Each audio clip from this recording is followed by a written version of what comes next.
Hello YouTube, I'm going to do a sewing room tour of my sewing space. I have a sewing room tour of my old house when I was now I'm in an apartment. Trying not to put stuff on the walls because it's not my spot, it's just a temporary spot, but I love the sewing room. The what's on top, I'm in the hallway because my fabric stash starts here. And what's on top is patterns for Etsy. And this is some of my fabric stash, and I like this fabric stash now. These ties are what I'm going to use for some Hong Kong scenes. I like this fabric stash nails because I can see all my fabric. I need to roll it up a little better. But these are Omar shells from IKEA. This is, I don't know what this is. This is just maybe a coat that I have to put a better lining in. Seams, it's just, I don't even want to look. And this is my dustpan. I don't really keep it here, but I wanted you to see it. It has magnets in it, and as you can see, when I'm sweeping up, it gets pins and whatnot, so I don't have to really buy pins all the time. So that's a good way to keep pins off your floor.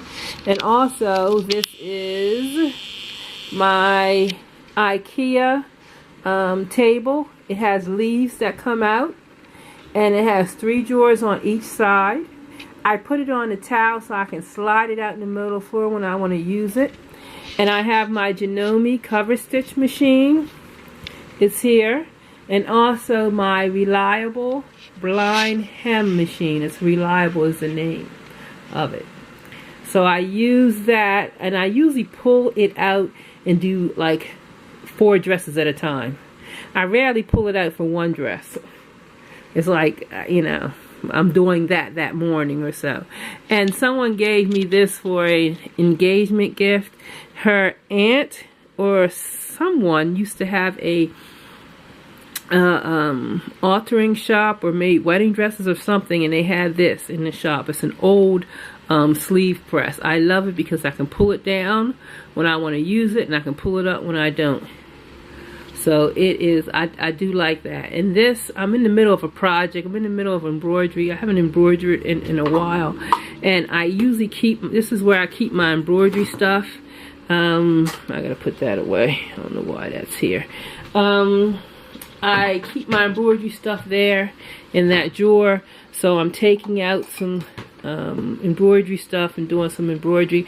I got some nice fleece for making a robe for my honey, and I'm going to make a hat.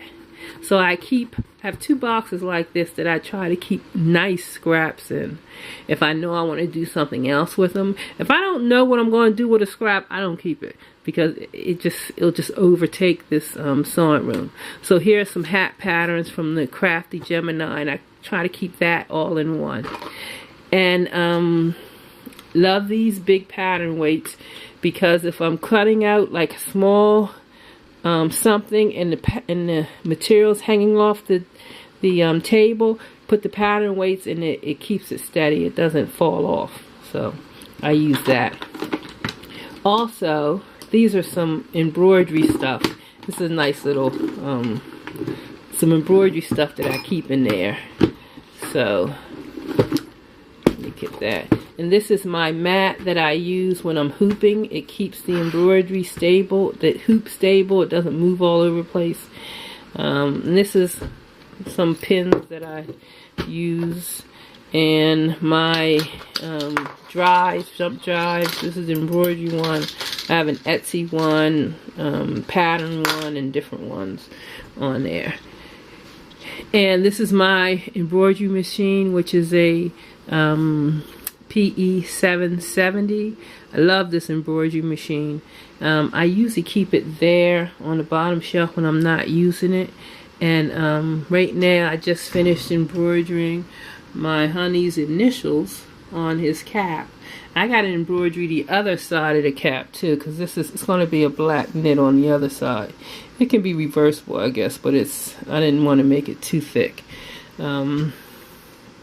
So I have to finish that. I'm working on that today.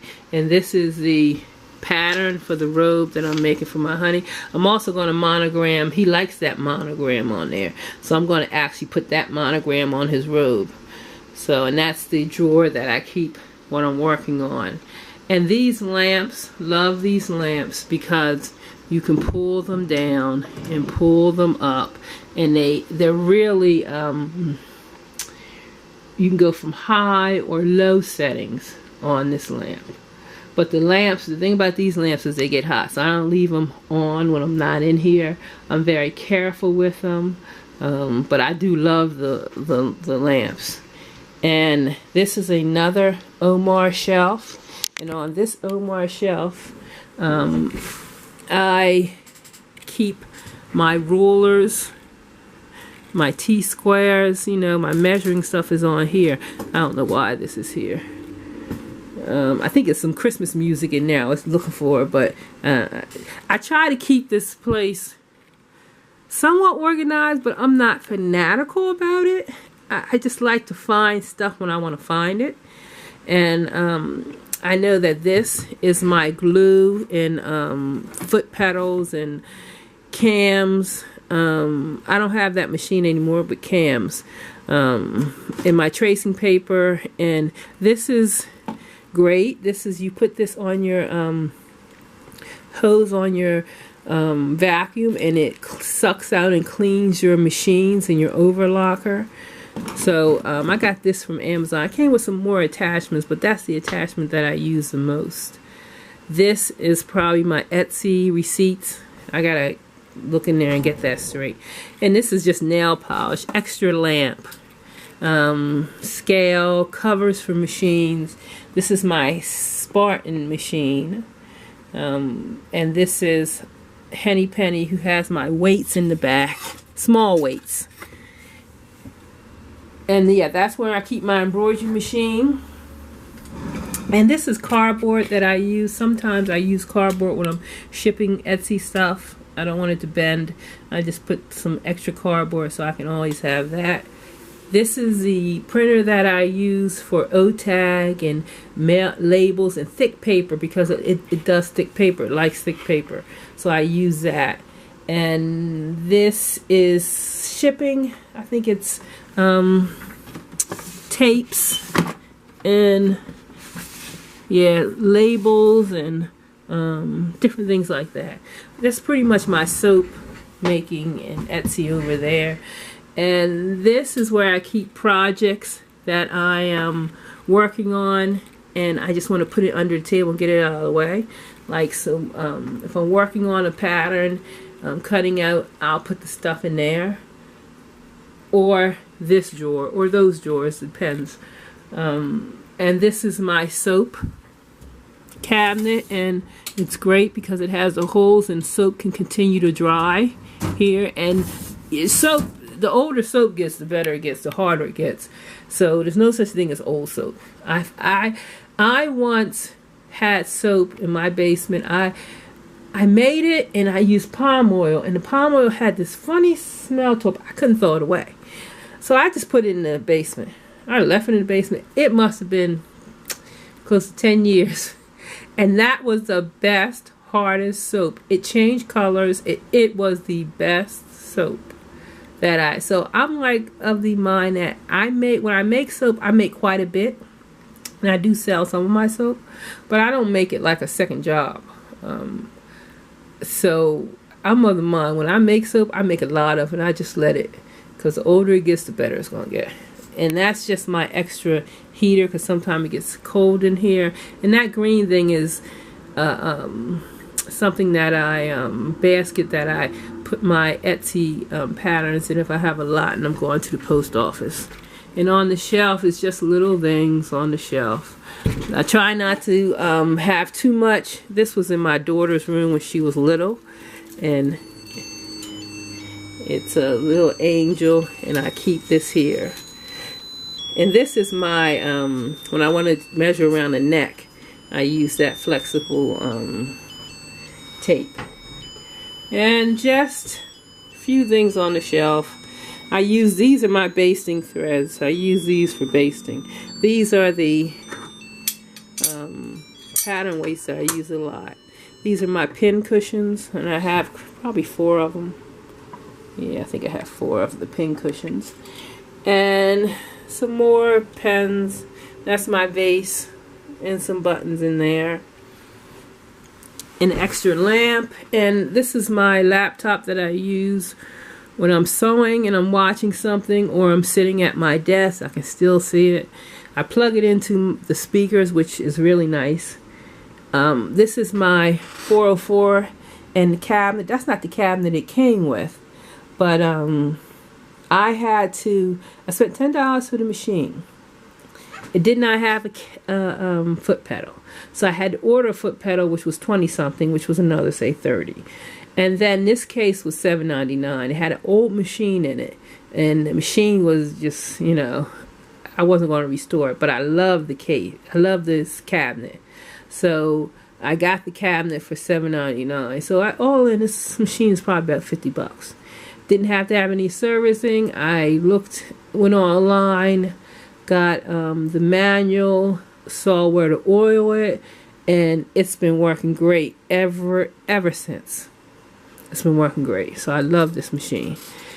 I did buy a tire, some more tires for the, you know, for the bottom, but I didn't really need that because I do have another machine that winds, but I did get that, and that was only a few dollars more. And this one is my Juki 2000. Let me turn it on for you. And I love this machine. I love this machine. This is the most I've ever spent for a machine in my life. This is, and I probably will never spend this much for a machine again. But I do keep it. I get a free servicing for it. I bought it from Blaine's, which is a very nice place in Rhode Island. And I use the vacuum, and after every project, I do, you know, I make sure. And the thing about this machine, I'll tell you the good thing about this machine. There's lots of good things, but the best thing about this machine, I put the thread in here, and I push this button, and it threads itself. Both of the loopers are automatic threading on the loopers. It is wonderful for that. I don't have to worry about looping threads. The looper threads, it's great. And then it's also, I like these diagrams because when I look, if I'm doing number, like right now I'm doing number 1 to 4, and I look at 1, and that it'll tell me that which thread. The pink thread is loose, okay? Which one is the pink thread? Pink thread is that one. So I need to turn it up. So it's to tighten it. I need to tighten it. So it's great for that. And I want to do the rolled hem, but I haven't really gotten to that yet. But I'm loving this. In here is a Nalco zigzag in the cabinet, and I've taken that out twice since I've had it, because this is just a straight stitch. This one is a zigzag. So when I want to do gathering with the dental floss or something like that, I use that. It does a very nice zigzag stitch, so I'm very happy with that. And these are just buttons and snaps in these drawers. This is my buttonhole maker, and this is tape, bias tape, and different tapes in here. This is elastics, and these are zippers, and on the bottom I think is zippers too. And here is just sewing stuff, feet. This is my bodkin here, and here is erasable pens and whatnot. They said something, someone said a friction pen by Pilot. It's an erasable pen, but it's supposed to be good for sewing because when you iron it, it disappears. I gotta get some friction pens. I like stuff like that. This is my Freytag. Just different things. I use this. I put a little oil on this, and sometimes when I'm just cleaning a little bit, it just gets all the threads off. It just gets it keeps it, you know, clean. So, and these are my scissors and different things. and my cutting wheel, this wheel that does O-tag. I love that one.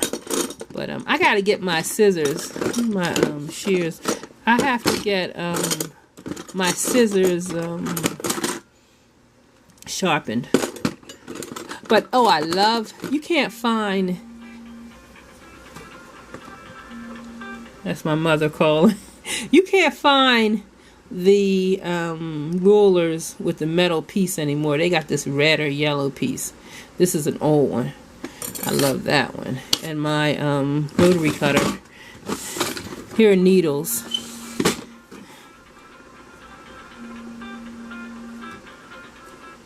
She gonna be persistent too. Okay, here's my bobbins. Different bobbins are in different cases for different machines. And then here are my sewing needles. And all of these are my patterns. And I do have them labeled coats, multi, dresses. And these boxes are from BJ's. BJ's wine boxes. They fit your patterns well. Even the patterns from Vogue. And Vogue can have big patterns. They fit very well in there. So my patterns are, I go by what I'm looking for. Because usually I'm looking for a dress. I want to look through all my dresses. So that's how I organize my patterns. And this is my O-tag. I just bought some more O-tag to do my slopers. And over here, these are my slopers. And up here, I forgot to tell you up here, I have some curtain material that I need to make curtains for. These are my curtains that are on the bolts. I mean, my material that are on the bolts. And interfacing muslin, drafting paper. I have some tissue paper up there. Just different things up there. And oh, those are my glasses that I use for when I'm really like can't thread a needle. I put those on. And this is also an Omar shelf. And this is the space that I use for class work when I'm doing work for class. Usually it's not this crowded. I just got, I gotta do some, I don't know why this is here. But I was looking at this pattern and because I want to do the gray. And I was reading through it. Usually when I'm thinking about a pattern, I have some material that's going to look nice with it from my stash. I look through the pattern, then I go online and I see what if anyone else has made it.